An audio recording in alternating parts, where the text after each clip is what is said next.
Hey guys, welcome back to today's video. Today is Sunday, March 21st, 2021, and today we're going to be talking about the Democratic Party's chances at the 2022 House elections.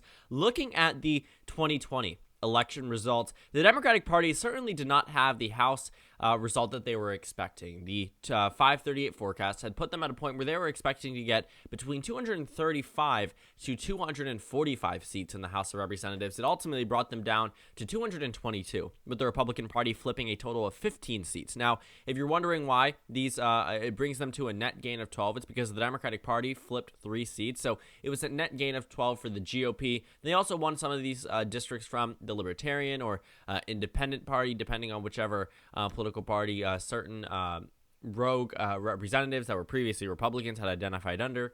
I think the most notable one was Justin Amash in the state of Michigan. He switched from being a Republican, I believe, to an independent, then to a Libertarian, or it might have been the other way around. But the point is that he left the GOP and, put them in an even worse position that they really needed every single seat at that point in time. And while they definitely had his vote on many things, they didn't have that for the party composition. But of course, with his retirement, the GOP was able to easily win back that exact seat. And it was actually, considered to be a flip. And, while it was not for the Democratic Party, I would say it was a flip in a sense. So pretty much what we saw was the GOP had a very resounding election performance, a very, very strong one. And the reason for that was because of Donald Trump. I mean, even though he lost the presidential election, he certainly got it closer than what many of us were expecting. When we saw the House and Senate and presidential results for about 3 days now, we at that point we thought that the GOP was going to be in a very good position compared to what we expected them to be. And while they did end up being so, they didn't end up winning in the way that many people had expected following election night when Florida was called that evening, and it looked as if Donald Trump was ahead 15 points in Pennsylvania. I mean, what other conclusion could you draw?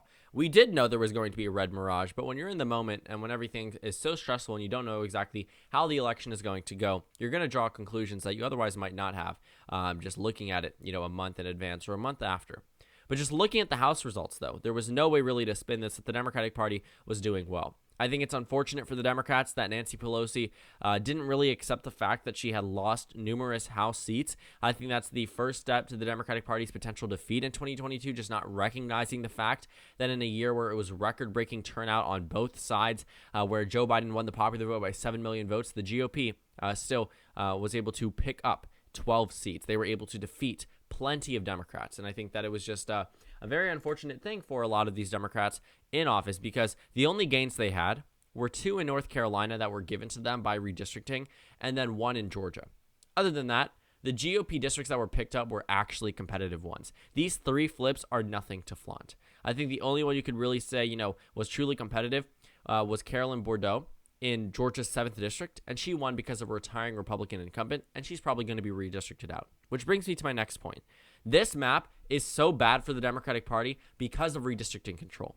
Looking at 2022, the GOP is going to have control over many, many states. And while you won't expect, states like California and states like Michigan and other states that have large amounts in New Jersey, right, to have Republican control, you're going to see it in states that are huge as well. You're going to see it in Texas. You're going to see it in Florida. Florida's expecting to have 29 districts after the 2020 census. Texas is expecting to have 39 districts. These are going to be drawn by the GOP and for the GOP. If you're looking at this right now, what you'll notice is there are a lot less blue states than there are red states. And the reason for that is because the Democratic Party has been the party recently pushing for redistricting reform. And that's true. They're the party that has been trying to take this to the courts, that's been trying to pass legislation to prevent gerrymandering. But the problem is, because they do want to give up this power in the name of being bipartisan and drawing fair districts, the GOP has yet to do so in many, many states. The reason why the not applicable applies to a lot of these states that are Republican states is because they have single-digit districts. Montana, North Dakota, South Dakota, Wyoming. The Democratic Party should have major control, and while they do have control, I mean, when you think about a redistricting process done by a nonpartisan commission that is pushed in by the Democratic Party, they will still have that sort of Democratic lean, but it won't be as if a Democratic legislature is single-handedly drawing these districts, as we're seeing in a lot of these states. So what you see in states like California, which is poised to have 52 52 districts following the 2020 census, which means they'll be losing one. 52 districts, right? Comparable to Texas and Florida, at least. Obviously, California has a lot more people, but still, large states where the Democratic Party could have free reign in terms of their redistricting process. But they have left it up to an independent commission. And that's the issue here for the Democratic Party. Because they have pushed for this initiative to prevent gerrymandering, they're giving up their biggest pieces of the playing game. And the GOP has not. The GOP has not gone in this direction. They have gotten control. And after 2020, they got even more control. They won almost every single race that mattered in the redistricting process, which means the Democratic Party is going to be at a very bad point entering into 2022. So how can they win?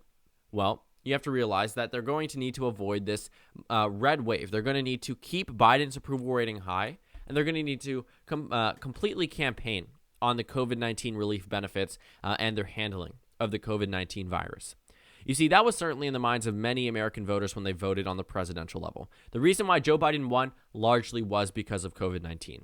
If COVID-19 had not run through the country the way that it did, and it was just something that was inconsequential, it was not at all a part of our alternative timeline, I do think Donald Trump would have had a much better chance and possibly have even won the presidency at that point. Because while he was unpopular, COVID certainly pushed a lot of people to the left. And some could argue it pushed people to the right as well. But I can tell you right now, those voters probably weren't going to go to Joe Biden to begin with. But looking at the presidential election results, even though the Democratic Party had arguably a stellar performance in the popular vote, they still only won by less than 1%. So they can't move beyond 2020 and say it was a mandate, even though it was a trifecta. I will recognize the Democratic Party's ability to win the Senate, retain the House, and win the presidency, but I will not say that this was a landslide. I'm not going to argue that point. I think the Democratic Party had a good showing relative to 2016 in the Senate relative to 2012 and in the House, right? But the margin just simply wasn't as great as it was for Obama, or it was for Obama in 2008, or it was for Clinton, or Clinton in 92.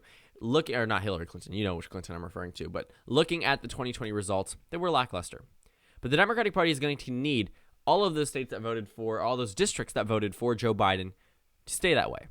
If you look at the crossover districts, this means that there are districts that voted for the Democratic Party and then the GOP, or the GOP and then the Democratic Party on the same ballot, meaning presidential margin, they went one way, House margin, they went the other. There's a number of districts on here. It's a record low. It's the lowest it's been in the 21st century, but I do think that it is pretty interesting looking at some of these districts with House Republicans that won by 0.01% or 0.9% when Joe Biden's winning there by 10.9 or 10.1 or 10.1 in California's 39th district. And what the Democratic Party needs to do is oust all of these incumbents and retain the ones in Trump districts. These Trump district Democrats can remain popular, especially if Donald Trump does end up fading into political irrelevancy, which I don't think is entirely going to happen, but I don't think he will have as much influence as he could obviously as president, but he'll still hold a lot of weight.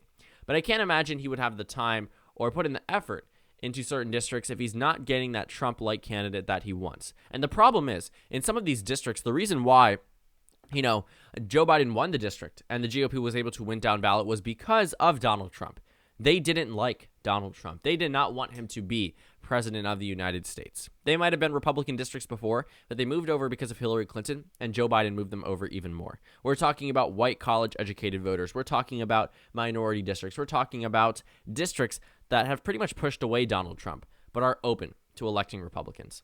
Well, what the Democratic Party needs to do is pretty much target these districts and say, the Republican Party didn't vote for COVID relief. You elected Joe Biden for a reason, right? These Republicans voted against Joe Biden in whatever way, and I think that's something that could really help. But also, the Democratic Party needs a messaging game. For the past 4 years, they pretty much used the fact that they weren't Donald Trump. And while I will say it worked, I do think that worked in 2020 and 2018. It's not going to work in 2022. I think it might have some type of effect if he still remains politically heavy. But also, the Democratic Party is going to need to change their messaging. And I think that really jumping on COVID-19 the same way that Chuck Schumer suggested the 2022 Senate Democrats did, I think the House Democrats can as well. Because we all know that not a single Republican voted for the COVID-19 relief bill in the House of Representatives.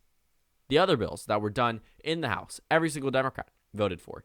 And I think that really goes to show that partisanship extended beyond the need to help the average American through a pandemic. And I think that it's just very interesting to see, and I'm sure many voters are upset to see that, because 41% of Republicans wanted the bill to pass.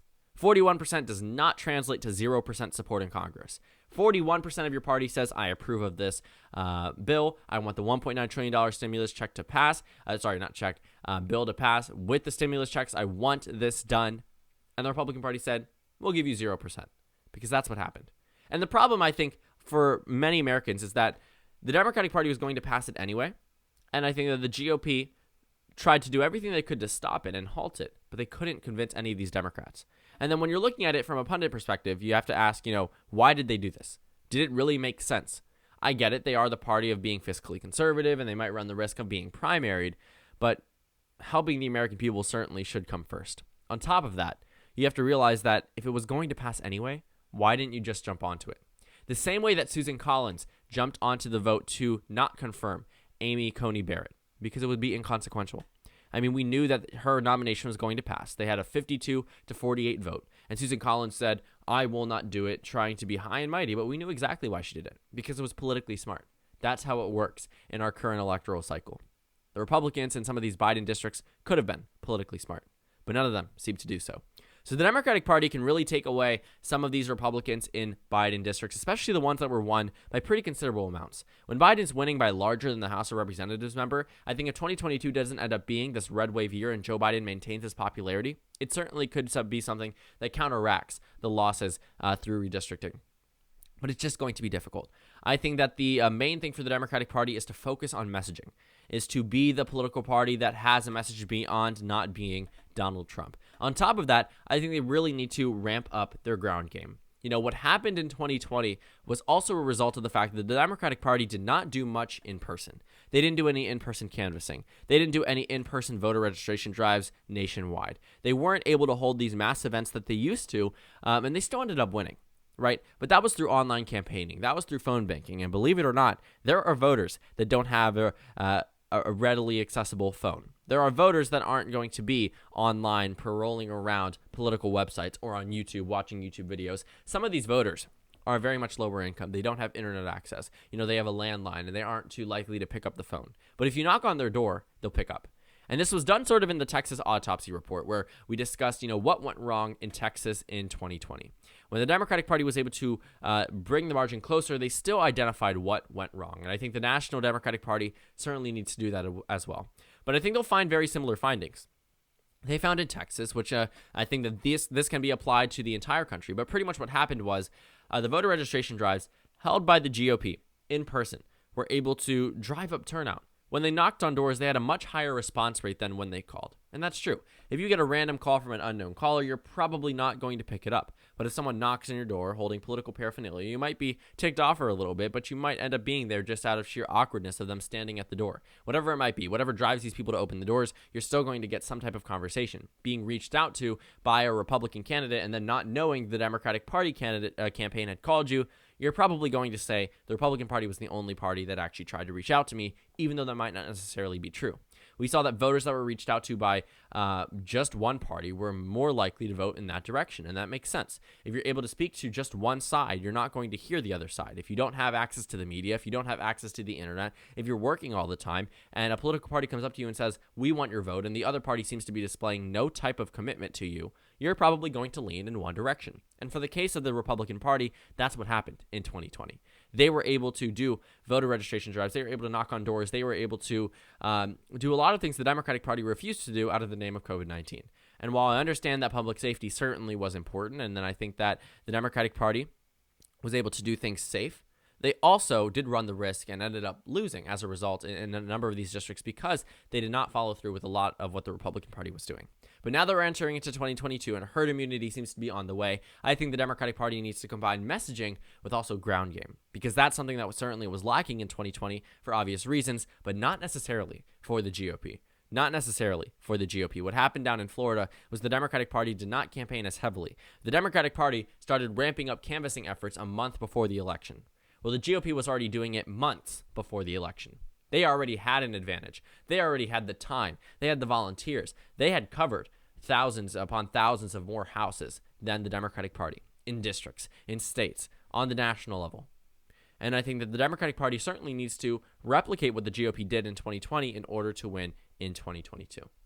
I think that they should do everything they can to avoid what happened in 2010. This was one of the worst House performances for the Democratic Party in the 21st century. The only one that was worse was in 2014, when the Democratic Party only ended up with 188 seats. 2014 was certainly a wave. 2010 was also certainly a wave. 2018 was a wave for the Democratic Party. They were able to win in a number of seats here, and I think that this also sort of serves as a blueprint for what the Democrats can do in 2022. Because the reason why they were able to win in a number of these toss-up districts and Dem-favored districts was because Hillary Clinton had won them back in 2016. Hillary Clinton had won a lot of these districts, and most of them went blue. And looking at the toss-ups, on top of that, it seemed as if this was truly a wave year. When Oklahoma's 5th went blue, that was truly a shocker. Defeating an incumbent in Oklahoma? Are you kidding me? When Utah's 4th went blue, that was also something that was really important to see. When 3 out of the 4 districts in Iowa went blue, that was very fascinating to see. And just looking at the races here, the Democratic Party was able to win in areas that were rated safe. Like I had mentioned, Oklahoma's 5th district. That was rated as safe. It went to the Democratic Party. The Democrats won 2 Republican-favored districts. In the toss-up column, the Democrats won most of them. And then in the Dems favored column, they won every single one. Well, in 2020, it was very different. 2018, I think, should serve as the blueprint. And while a lot of the messaging in 2018 was that the Democratic Party would oppose Donald Trump, that worked for the time, but 2022 is not the time where that would work. And looking at what happened in 2020, you're going to see very different results. Of the Democratic Party expected to win narrowly column, they lost a number of these races. Amongst the toss-up district column, get this, the Democratic Party won 0 races. That's right. They won absolutely 0. Nothing. Nothing at all in the toss-up column. Of course, they didn't win anything, and the Republicans expected to win narrowly, and in the Republicans expected to win easily, they won nothing either. So the Democratic Party made no significant gains. They only won what they were expected to do, and even then they lost a number of those districts. So the Democratic Party is entering into 2022 without control of redistricting in a lot of states. But what they can do is take the new districts, and they can make inroads. They can start arguing the messages that they want. They can do everything they can to avoid the 2010 and 2014 House election results. I think what they're going to need to do is combine that with pretty much just a newfound ground game and voter outreach campaign that needs to go beyond the current phone banking and current online, Zoom meetings and Zoom campaigning, because at the end of the day, that is very much disproportionately affecting lower income citizens, and the Republican Party was able to do more outreach to them than the Democratic Party in 2020, and that's what brought them to gain 12 seats in the House of Representatives, what the Democratic Party needs to do in order to maintain their majority, even though the chances are stacked against them. So thank you guys so much for watching this video. Make sure to comment down suggestions below. Subscribe on the left if you haven't already, and check out the Instagram and Twitter. At the bottom left of the screen, there's also a Discord server for you to go ahead and join. On the screen, there's a video you can watch, and then a playlist for my 2022 midterm election analysis videos. Again, thank you guys so much for watching, and I will see you all later today.